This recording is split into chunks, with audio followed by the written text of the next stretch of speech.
OIC کے اندر بھی رابطہ گروپ ہے. ہم ان کو ہی موبلائز نہیں کر سکے, ہم ان کو ہی ری ایکٹیویٹ کر کے اس ایشو کو دنیا کے کونے کونے تک نہیں پہنچا سکے. یہ ہماری ناکامیاں ہیں.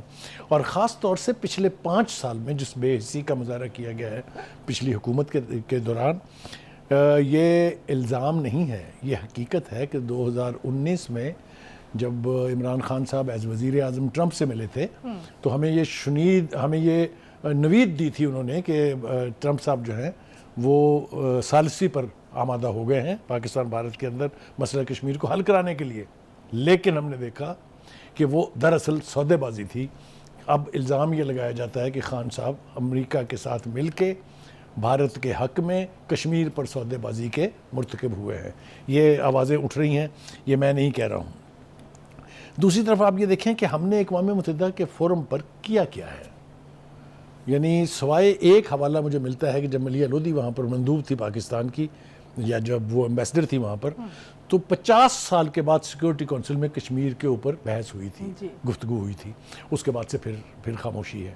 تو جب ہمارے رویے یہ رہیں گے, ایک ایسا ڈسپیوٹڈ علاقہ ہے کشمیر کہ 3 نیوکلیر پاور سٹیٹ کے بیچ پھنسا ہوا ہے وہ, اور اسے بجا طور کے اوپر کہا جاتا ہے کہ یہ نیوکلیر فلیش پوائنٹ ہے. تو اس قسم کی صورتحال کے بعد یہ جو اب ڈیولپمنٹ ہوئی ہے, مودی صاحب سے اس کے علاوہ آپ کوئی توقع نہیں کر سکتے, کیونکہ وہ تو مسلمانوں کا کلا کما خاص طور سے بھارت کے اندر کرنے پر تلے ہوئے ہیں. 20 کروڑ سے زیادہ کی آبادی ہے مسلمانوں کی, اور وہ ہمیں اقلیت قرار دیتے ہیں. ٹھیک ہے جی. دوسری بات یہ ہے کہ وہ ہندوتا کی جو پالیسی ہے, وہ جو BJP ہے, وہ جو RSS ہے, یہ بوچر آف گجرات جو ہے, ان کی خواہش اور ان کی مرضی کے بغیر کچھ نہیں کر سکتا. تو بخاری صاحب, یہ تو ایک بات طے ہے نا کہ وہاں پر جو بھی اقلیتوں کے خلاف ایک کیمپین چلائی جاتی ہے, الیکشنز لڑے جاتے ہیں, اس ایک سینٹیمنٹ پہ پاکستان کے خلاف ایک سینٹیمنٹ کو استعمال کیا جاتا ہے. ایون مسلمان جو ہیں ان کے خلاف ایک سینٹیمنٹ استعمال کر کے ووٹ لیے جاتے ہیں. یہ تو بھارت کی ایک روش ہے, پرانا ایک طریقہ کار ہے الیکشن جیتنے کا, اور BJP کا خاص طور پر. تو کیا عدالتوں کا بھی یہی رویہ ہونا چاہیے, اور اگر عدالتیں اس طرح سے کر کے کریں گی تو پھر اقلیتوں کے تحفظ کی ضامن کیسے بنے گی؟ دیکھیے, پہلی بات تو یہ ہے کہ میرے خیال سے بھارتی سپریم کورٹ کے اس فیصلے کو ایک بلیک ڈیسیشن, ایک سیاہ دھبا قرار دیا جا سکتا ہے وہاں کے نظام انصاف پر.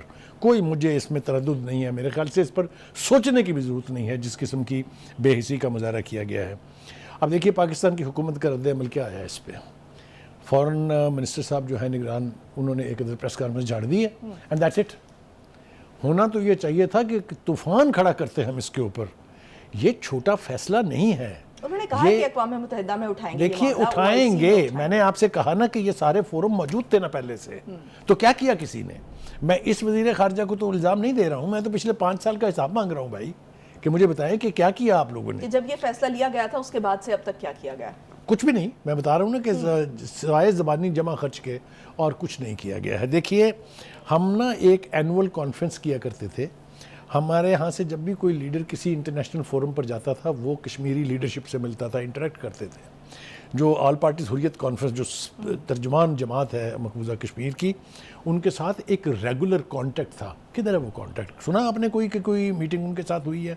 لہٰذا وہ اب شاید مایوس ہو گئے ہیں کہ پاکستان سوائے اس نعرے کے کہ ہم اخلاقی اور سیاسی مدد جاری رکھیں گے, کیا مدد ہوتی ہے جی؟ اور ریلیاں نکال دیتے ہیں بخاری صاحب, کوئی 2 منٹ کی خاموشی کی بات کر دیتے ہیں, چھٹی کر لیتے ہیں, چھٹی سیلیبریٹ کر لیتے ہیں. دیکھیے ایک ایسا اس کے علاوہ تو کبھی بھی کچھ نہیں ہوا. ایک ایسا ڈسپیوٹ جس کے اوپر 3 جنگیں ہو چکی ہیں, آپ اس کو کس طریقے سے یک جنبش قلم ختم کر سکتے ہیں؟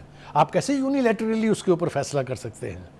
اور آج وہاں جو صورتحال ہے, میں آپ کو بالکل ایمانداری سے یہ کہتا ہوں کہ 1989 کے بعد جو انتفاضہ شروع ہوا تھا, کشمیریوں نے جس جنگ آزادی کی مہم کا آغاز کیا تھا, وہ چاہے وانی کی صورت میں ہمارے سامنے آیا, وہ ختم ہونے والا نہیں ہے. تحریک آزادی جب ایک دفعہ جنم لیتی ہے تو پھر وہ کبھی ختم نہیں ہوتی ہے. وہ آج جو صورتحال وہاں ہے, وہ فیض کی ایک نظم ہے مجھے یاد آ رہی ہے, بنے ہیں اہل ہوس مدعی بھی منصف بھی, کسے وکیل کریں کس سے منصفی چاہیں, جو آج تجھ سے جدا ہیں تو کل بہم ہوں گے, یہ رات بھر کی جدائی تو کوئی بات نہیں. کہنے کا مطلب یہ ہے کہ کب تک آپ کشمیریوں کو ان کی آزادی سے یعنی انحراف کرتے رہیں گے. ایک دن ہمارے ہاں جو کشمیری ہیں ان کے جذبات پوچھ کے دیکھیے آپ. ہمارے ہاں جو ریفیوجی کیمپس ہیں جہاں آ کے وہاں سے بارڈر کراس کر کے وہاں کے ظلم و ستم سے تنگ آ کے جو لوگ آتے ہیں وہ سارے آج تقاضا کر رہے ہیں کہ ان کا رائٹ آف اسٹیٹ جو ہے, ان کا جو رائٹ ہے to decide to with whom they want to get together, اس کو ڈینائی کیا جا رہا ہے. میں آپ کو پھر ایک بار کہوں کہ ہمارے ہاں ظلم یہ ہوئے کہ وہ جو جنگ آزادی تھی وہاں کی, اس میں جو یہاں کے مسلمان جو ہیں جس جلولے جس قوت کے ساتھ سٹرائک کرتے تھے وہ تو ہم نے روک دی انٹرنیشنل پریشر میں آ کے, ہندوستان کے تقاضے پر آ کے. لیکن اس جد و جہد آزادی کو جو نقصان پہنچا ہے اس کا ازالہ ممکن نہیں ہے. چلیں بخاری صاحب, کچھ تو یہاں سے بھی کوتاہیاں ہوئی ہیں, لیکن جو بھارت ہے یا مودی گورنمنٹ ہے یہ شائننگ سٹار کا, شائننگ انڈیا کا جو ہے وہ نعرہ لگاتی ہے, سب سے بڑی جمہوریت ہونے کا دعوے دار ہے بھارت. تو ایسے میں جو وہاں پر اتنی بڑی اقلیت ہیں جس کا آپ نے ذکر کیا کہ خاص طور پر جو مسلمان ہیں اس کو اقلیت بھی نہیں کہیں گے, وہ اتنی بڑی تعداد میں ہے, تو جو اس طرح کے فیصلے جیسے بابری مسجد کا فیصلہ کیا یا اس کے بعد جو فیصلے اس طرح سے فیصلے آنا شروع ہوں گے, تو اس کے بھارت پر کیا, بھارت کے مستقبل پر اس کے کیا اثرات؟ میں نے کہا آپ سے پہلے کیا بھی مزید وہ ڈویژن کی طرف جائے گا جیسے ایک ٹائم پر 1947 میں پاکستان میں ڈویژن ہوئی تھی, تو کیا اب وہاں پر جتنی بھی اقلیتیں موجود ہیں دیکھیے کسی نے مجھ سے, میں ایک دفعہ ہندوستان گیا تھا پرائم منسٹر کے ساتھ ہمارے, وہاں پر سارک کی کانفرنس تھی, تو وہاں پر ایک ہندو ایکٹیوسٹ تھا باقاعدہ, وہ مطلب ہے بڑا نون آدمی تھا, اس سے میری گفتگو ہو رہی تھی. اس نے کہا ہم کشمیر کے ساتھ اس لیے لٹکے ہوئے ہیں کہ اگر ایک کریک پڑ گیا ہم میں تو 26 تحریکیں چل رہی ہیں ہمارے ہاں آزادی کی, تو بھارت جو ہے وہ ٹکڑے ٹکڑے ہو کے ایک چھوٹی سی اقلیت باقی رہ جائے گی. خالصتان موومنٹ آپ کے سامنے ہے, میزو قبائل کی جنگ آپ کے سامنے ہے, ناگا لینڈ والے کیا کر رہے ہیں, ٹیملز کے لوگوں کی کیا جدوجہد تھی, ایک نہیں ہے جتنے مرضی نام لیں آپ. تو وہ کہتا ہے کہ جی ہم تو یہ قیمت چکا رہے ہیں اس لیے کہ ہم نہیں چاہتے کہ ہمارے ٹکڑے ہونے کا آغاز ہو. لیکن یہ دلیل کافی نہیں ہے. کشمیر کی ایک کتنی بڑی آزادی کو 80 لاکھ مسلمان مقبوضہ کشمیر میں رہ رہے ہیں کہ ان کو ان کے رائٹ آف سیلف ڈٹرمنیشن سے ڈینائی کر دیا جائے. میرا خیال یہ ہے کہ اگر بھارت میں رتی بھر کوئی ایک سینس باقی ہے, انہیں ادراک کرنا چاہیے کہ سپریم کورٹ کے اس فیصلے سے مسئلہ کشمیر نہ حل ہونے جا رہا ہے, نہ یہ ڈسپیوٹ ختم ہونے جا رہا ہے. کشمیری اور زیادہ شدت کے ساتھ اٹھیں گے, آپ دیکھ لیجئے, اور اس کے لیے آپ کو زیادہ انتظار نہیں کرنا پڑے گا. اپنی حکومت, مجھے اپنی حکومت سے صرف یہ گلہ بھی ہے اور میں مطالبہ بھی کرتا ہوں کہ اس پر اور زیادہ شدت سے ایک بڑا وار فوٹنگ کے اوپر آپ کو ڈپلومیٹک افینسو لینا پڑے گا, تاکہ آپ اپنے وفود کو جن میں سابقہ ایم این ایز ہوں, سینیٹرز ہوں, میڈیا کے لوگ ہوں, یہ جائیں اور امپورٹنٹ کیپٹلز میں اس ایشو کو اجاگر کریں, وہاں بتائیں. جو امیجز تو ویسے اب جا رہے ہیں دنیا بھر میں, وہ دیکھ رہے ہیں. اور یہ ایک اور چیز جو مشترک ہے فلسطین میں اور کشمیر میں, اتنی سملیرٹیز ہے سچویشن میں. وہاں بھی اسرائیل جو ہے وہاں کے مقامی لوگوں کی مرضی کے خلاف ان کے اوپر قابض ہے, یہاں پر بھی یہی صورتحال ہے. وہاں بھی ریاستی جبر اور ٹیررزم ہو رہی ہے, اسٹیٹ ٹیررزم ہو رہی ہے, یہاں بھی یہی کچھ ہو رہا ہے. میرے خیال سے خاموش بیٹھنے سے نہ صرف یہ کہ ہم اپنی ذمہ داری ادا نہیں کر رہے ہوں گے, بلکہ کشمیریوں کی جدوجہد آزادی کے ساتھ یہ اتنا بڑا کھلواڑ ہے کہ ایک دن وہ ہمارے گریبانوں میں ہاتھ ڈال کے پوچھیں گے کہ ہم نے یہ جرم کیوں کیا. ٹھیک ہو گیا.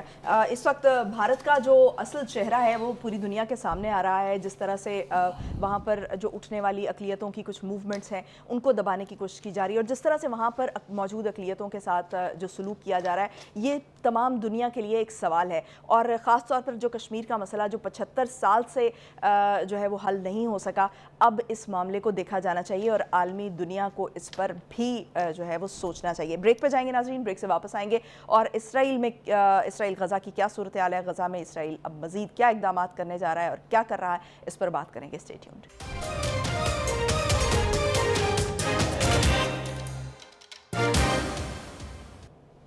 بریک کے بعد خوش آمدید ناظرین. اسرائیل کی جارحیت کو کور دینے کے لیے مغربی اور امریکی حمایت جو ہے وہ بڑی سفاکی سے اس وقت جاری ہے. بخاری صاحب, جمعے کو جو متحدہ عرب امارات کی طرف سے جو ایک قرارداد پیش کی گئی جس میں 15 میں سے 13 اراکین نے اس کے حق میں ووٹ دیا, لیکن امریکہ نے اس کو ویٹو کر دیا, یہ کہہ کر کہ ہم جنگ بندی کے اس لیے خلاف ہیں کیونکہ ان کا دعویٰ یہ ہے کہ اس سے صرف حماس کو فائدہ ہوگا. تو کیا جو اتنا انسانوں کا جو قتل عام ہو رہا ہے اور جو بنیادی انسانی حقوق ہیں ان کی پامالی جاری ہے بڑی تیزی سے، اور جس حد تک ظلم و بربریت جاری ہے، کیا یہ وہ ان کی ایگو کی سیٹسفیکشن کے لیے یہ ساری چیزیں ضروری ہیں؟ دیکھیے، پہلی بات تو یہ ہے کہ جو فلسطینیوں کی نسل کشی کی جا رہی ہے، جو خون ریزی ہو رہی ہے وہاں پر، اس سے جو امریکہ اور جو ویسٹ ہے اس کے جو انسانی حقوق کے ماما بننے کے، چیمپئن بننے کے جو دعوے تھے، وہ چکنا چور ہو کے زمیں بوس ہو گئے ہیں۔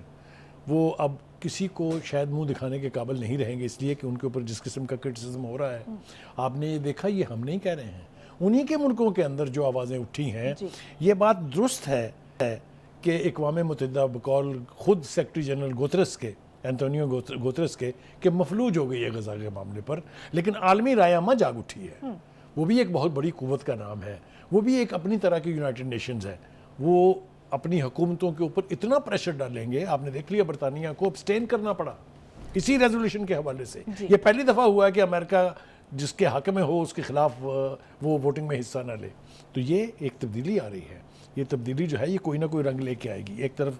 دوسری طرف یہ کہ وہ بقول فیض کے، مجھے بعض اوقات فیض بلا وجہ یاد نہیں آتے ہیں، میں آپ کو بتاتا ہوں اس کی وجہ، کہ نثار میں تیری گلیوں پہ آئے وطن کے جہاں، چلی ہے رسم کے کوئی نہ سر اٹھا کے چلے، جو کوئی چاہنے والا طواف کو نکلے، نظر چرا کے چلے جسم و جاں بچا کے چلے۔ یہ فیض صاحب کی نظم ہے۔ آپ کو یاد ہوگا کہ 60 کی دہائی میں کے آخر میں وہ بیروت جا بسے تھے، کیونکہ یہاں پر کی حکومت جو اس وقت تھی، ملٹری ڈکٹیٹرشپ تھی، اس میں ان کا جینا جو ہے وہ حرام کیا ہوا تھا۔ تو وہاں سے جا کے انہوں نے ایک میگزین نکالا تھا طلوع کے نام سے، جس نے بنیادی طور پر وہاں فلسطین کی جو جدوجہد آزادی ہے اس کو اجاگر کیا تھا۔ تو یہ ریفرنس میں نے بلا وجہ نہیں دیا ہے، ایک بات یہ ہوگی۔ دوسری طرف یہ کہ حماس کو ختم کرنے کی جو خواہش ہے نیتن یاہو صاحب کی، وہ یقینی طور پر ایک دن انہیں لے ڈوبے گی، اس لیے کہ پورے اس عرصے میں ہم نے قتل و غارت گری کی جو انتہا دیکھی ہے، میرا نہیں خیال کہ لیونگ ہسٹری میں نے اور آپ نے یہ دیکھا ہو۔ اس کے باوجود آج تک فلسطین کے ایک شخص نے حماس کے بارے میں ایک لفظ نیگیٹو نہیں کہا۔ اس کا مطلب یہ ہے کہ پوری فلسطینی قوم حماس ہے، اور قوموں کو نہیں ختم کیا جا سکتا، جتنی مرضی آپ خواہش کر لیں اس کی، یہ ممکن نہیں ہے۔ دیکھیے اس وقت صورتحال یہ ہے کہ ریئلائزیشنز آ رہی ہے قوموں کو۔ فرانس کے صدر میکرون نے کہا تھا جب وہ قطر آئے تھے کہ حماس کو ختم کرنے کی خواہش جو ہے اس کے لیے اسرائیل کو ابھی 10 سال جنگ لڑنی پڑے گی، اس لیے کہ وہ زمینی حقائق سے واقف ہے۔ ان کو معلوم ہے جو ایک نئی طرف کو یہ پوری صورتحال جانے والی ہے، میں اس کا اپنے پروگرام کی وساطت سے ذمہ داری سے اظہار کرنا چاہتا ہوں کہ یہ تو بالکل ٹھیک ہے کہ آپ چن چن کے حماس کو یا حماس کے لوگوں کا قتل عام کر رہے ہیں، لیکن ایک ایک جان کی قیمت آپ نے چکانی ہے۔ اسرائیلیز جو ہیں ان کو یہ معلوم ہونا چاہیے کہ حماس صرف غزہ میں نہیں بستی، حماس دنیا کے ہر کونے میں ہے جہاں جہاں فلسطینی ہے، اور وہ مسلمان تنظیمات جو سمجھتی ہیں کہ بہت زیادتی ہو رہی ہے فلسطین کے ساتھ، اگر وہ انہوں نے فیصلہ کر لیا بدلہ لینے کا، تو نہ کوئی امریکی، نہ کوئی برطانوی، نہ کوئی اسرائیلی، کوئی یہودی اپنے آپ کو پھر محفوظ نہ سمجھے۔ یہ جس طرف بات جانے والی ہے، خون پھر دنیا جہان کی سڑکوں اور گلیوں میں بہے گا۔ یہ بات نیتن یاہو کو باور کرانے کی ضرورت ہے۔ بخاری صاحب، جو اقوام متحدہ کے سربراہ ہیں انہوں نے بھی یہ بات کی ہے نا کہ پورے خطے کی سلامتی کے لیے یہ نتائج جو ہیں وہ تباہ کن ہو سکتے ہیں، اور انہوں نے نام بھی لیا ہے کہ لبنان، شام، عراق اور یمن پہلے ہی یہ تنازعات کی طرف کھینچے جا چکے ہیں، اور اگر یہ پورا خطہ اس کی لپیٹ میں آ جاتا ہے تو پھر کیا صورتحال ہوگی؟ اور ایک اور بات میں آپ سے عرض کروں کہ کچھ ایسی قوتیں ہیں مسلمانوں کی، بہت ساری تنظیمات ہیں، بہت سارے ممالک ہیں، ایران کا تذکرہ بھی کیے بغیر ہم نہیں رہ سکتے ہیں۔ یہ سمجھ لینا کہ یہاں جو کچھ بھی اسرائیل اور یہ صہیونی کر رہے ہیں کوئی ان کو پوچھے گا نہیں، یہ میرے خیال سے غلط بات ہے۔ آپ نے دیکھا کہ یمن ایک چھوٹی سی قوت ہے اس خطے کی، اس نے چیلنج کرنا شروع کر دیا نا انٹرنیشنل واٹرز کے اندر، جتنے بھی جہاز پرو اسرائیل یا اسرائیل کے لیے کوئی چیز لے جانے والے ہیں، 3 جہازوں پر اٹیک ہو چکا ہے، ایک اغوا ہو چکا ہے، آپ کے سامنے ہے۔ یہ شرارے جب اس طرح سے اجاگر ہوں گے تو آپ دیکھیے گا کس قسم کی خوفناک لیکن وہ ڈریگ ہو رہے ہیں نا اس جنگ میں بخاری صاحب، تو اس کے بعد کی کیا صورتحال ہوگی؟ دیکھیے گزارش یہ ہے کہ پھر تو یہ آگ سب کو اپنی لپیٹ میں لے لے گی، پھر کوئی بھی محفوظ نہیں ہے۔ پھر یہ ویسٹرن کنٹریز میں، امریکہ میں بیٹھے لوگ اگر یہ سمجھ لیں کہ ان کو کوئی ذوف نہیں پہنچے گا تو یہ ان کی غلط فہمی ہے۔ دیکھیے گزارش یہ ہے کہ اس وقت مظلوم فلسطینیوں کی آہ و بکا دیکھ کر دل خون کے آنسور ہوتا ہے، لیکن جیسا میں نے کہا سلام ہے وہ اہل غزہ کو کہ جس قسم کی جرت، مردانگی اور قوت کا مظاہرہ وہ کر رہے ہیں، یہ تمام دنیا اسلام کے لیے ایک مثال ہونی چاہیے۔ مسلمان قیادت سے ہم یہ مطالبہ اور دردمندانہ اپیل کرتے ہیں کہ خدا کے واسطے اس بے دریغ نسل کشی کو، اس قتل و غارت خونریزی کو چیلنج سمجھ کے ایکٹ کریں اس کے اوپر۔ صرف زمانی جمع خرچ سے کچھ ہونے والا نہیں ہے۔ دوسری بات یہ کہ ایک بڑی تکلیف دہ بات ہے کہ پی ٹی آئی کی قیادت بشمول مہاتما خان صاحب، کوئی ایک لفظ سنا آپ نے اس کے بارے میں؟ تو پھر میں مولانا فضل الرحمان کا یہ الزام کیوں غور سے نہ سنوں جب وہ یہ کہتا ہے کہ یہودی ایجنٹ تھے؟ میں نہیں کہہ رہا ہوں یہ، لیکن آپ اپنے رویے سے، آپ اپنے ایکٹ سے پہچانے اور جانے جاتے ہیں۔ یہ بھی بہت تکلیف دہ بات ہے۔ دوسری بات یہ کہ وہاں کا منظر دیکھ کے آج بھی میں بہت صبح پریشان تھا۔ بخاری صاحب وہ جو ویڈیوز آئی ہیں فلسطینیوں کو اسی طرف میں آ رہا ہوں کہ میس گریو کا ہم نے صرف ایک اصطلاح سنی تھی کہ جی وہ گیس چیمبرز میں چلا گیا سیکنڈ ورلڈ وار میں اور میس گریوز بنی۔ ہم اپنی آنکھوں سے دیکھ رہے ہیں کہ ان کے پاس کوئی چارہ ہی نہیں ہے سوائے اس کے کہ وہ اجتماعی طور پر تدفین جو ہے وہ کریں، اور دوسری طرف اسرائیل خود زندہ لوگوں کو زمینوں میں یعنی گڑھوں میں ڈال کے اوپر مٹی ڈال رہا ہے۔ یہ کس طرح سے ہم سب کچھ برداشت کریں گے اور یہ کیوں ہمیں برداشت کرنا چاہیے؟ مجھے تو اس بات کی سمجھ نہیں آ رہی ہے۔ تو بخاری صاحب قطر ایک دفعہ پھر سے یہ کہہ رہا ہے کہ آپ جس طرح سے اسرائیلی یرغمالیوں کی رہائی کو انفورس کر رہے ہیں، یہ انفورس کرنے سے کچھ نہیں ہوگا، آپ کو مذاکرات کی طرف واپس آنا پڑے گا، اور اگر آپ ایسا کر رہے ہیں تو پھر وہ جو مذاکرات کے امکانات ہیں اس کو یہ چیز آپ کی یہ جو ایکشن ہے یہ محدود کر رہا ہے۔ میرے خیال سے صحیح سمت میں انہوں نے اشارہ کیا ہے، اس لیے کہ ابو عبیدہ جو ہے اسپوکس پرسن ہے حماس کے، انہوں نے کہا کہ اگر نیتن یاہو کا خیال یہ ہے کہ وہ جنگ کے ذریعے یرغمالیوں کو رہا کرا لے گا تو یہ خواب دیکھنا اس کو چھوڑ دینا چاہیے، یہ نہیں ہونے جا رہا۔ یہ تو شکر یہ ہے کہ ابھی قطر کی وساطت سے، جو ترکی ہے اس کی وساطت سے ابھی بھی حماس مذاکرات کو رول آؤٹ نہیں کر رہی ہے، لیکن اگر ان کا خیال یہ ہے کہ ان کو سلور پلیٹر پہ رکھ کے یرغمالی دی جائیں گے تو وہ بھول جائے۔ دوسری بات یہ ہے کہ اب خود اسرائیل کے اندر ایک اور شدت آنے والی ہے، اس لیے کہ اب اسی ابو عبیدہ نے بتایا ہے کہ جو حالیہ بومبنگ ہے خان یونس کے اوپر، اس کے اندر 10 یا 20 کے قریب جو یرغمالی تھے، یعنی جو اسرائیلی لوگ تھے، فوجی تھے، وہ ان کی ہلاکت ہو چکی ہوئی ہے۔ تو اور زیادہ پریشر جو ہے وہ نیتن یاہو کے اوپر آئے گا فرام ود ان۔ دوسری طرف ہم دیکھتے ہیں کہ جو اردوان صاحب ہیں انہوں نے بھی دو بہت اہم باتیں کی۔ ایک تو انہوں نے یہ کہا کہ نیتن یاہو کا انٹرنیشنل کورٹ آف جسٹس میں جنگی مجرم کے طور پر ٹرائل ہونا چاہیے۔ بالکل ٹھیک بات ہے، یہ مطالبہ پوری مسلم امہ کا ہونا چاہیے، یہ مطالبہ OIC کے فورم سے آنا چاہیے، یہ مطالبہ عرب لیگ کے فورم سے آنا چاہیے، یہ مطالبہ دیگر تمام آرگنائزیشنز جو امریکہ کے انفلوئنس میں نہیں ہیں، چاہے اس میں یہ جو تنظیم ہے شنگھائی تنظیم وہ ہے اور بہت ساری تنظیمیں ہیں، ان کی طرف سے یہ مطالبہ آنا چاہیے کہ Netanyahu should be tried for war crimes, اور اس کی سزا اور جو پتہ ہے جو بھی ہوتی ہے۔ ایک اور بات میں چلتے چلتے کہتا جاؤں وہ یہ ہے کہ پاکستان کے اندر عوام کی سطح پر جذبات موجود ہیں، اس کو حکومت کی ذمہ داری ہے کہ وہ ان جذبات کا ادراک کرتے ہوئے اس طریقے سے ایکٹ کرے، جیسا کہ ہم نے کشمیر کے حوالے سے کہا کہ صرف زبانی جمع خرچ سے یا ایک بیان دینے سے کچھ نہیں ہوگا، آپ کو سالیڈیرٹی، یکجہتی کا مظاہرہ کرنا ہے۔ دنیا میں تمام تحریک آزادی جو بھی ہیں، چاہے وہ کشمیر کی ہے چاہے فلسطین کی ہے، ہم جب بات کر رہے تھے پہلے سیگمنٹ میں فلسطین کے بارے میں تو ہم نے کہا تھا بہت ساری چیزیں کامن ہیں۔ آپ دیکھ لیجئے، آپ جتنا ڈیپلی اس کو غور کریں گے آپ کو پتہ چلے گا کہ دونوں جگہ پر مسلمان جو ہیں وہ خون ریزی، نسل کشی کا شکار ہیں۔